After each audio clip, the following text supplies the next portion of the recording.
మన్మడా నువ్వంటే నాకు ప్రాణం రా. ఏం కావాలో చెప్పు. ఒక 10 రూపాయలు ఇయ్యే చాలు. 10 రూపాయలు ఏం కర్మరా నీకు? నువ్వు నా మన్మన్వి. తీసుకో 50 రూపాయలు తీసుకో. ఏమైనా కొనుక్కోపోనాడు. తాత మాకు కూడా ఒక 50 రూపాయలు ఇయ్యే. మీరే ఆడపోరాలు, మీకు పైసలు ఎందుకే? పోరాడు నడురి. మనవరాలు అంటేనేమో అంత చిరాకు, మనవడ అంటేనేమో అంత ప్రేమ. నాశన్న మనమరాలు ఏం పెడతారు? పెళ్లి చేసుకుని అత్తారింటికి పోతారు. నా మనవడు వంశోద్ధారకుడు. అన్నం పెట్టి ఆనిముత్యం వాడు నాకు. కొన్ని సంవత్సరాల తర్వాత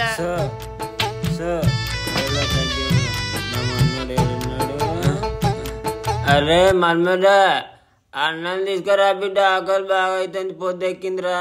అన్నం లేదు సున్నం లేదు, నేను వచ్చి రాకుండు. ఏం చేసిండు? అయ్యా నా పెంచిన పైసలు నా మన్మడితో పెంచుడయ్యా. ఆగురా, నీ పెళ్ళం ఉండబోయా కదా. అరే ఆగురా. ఆనిముత్యం అన్నం పెట్టినాడే ఆశన్న. సున్నం పెట్టిండవా?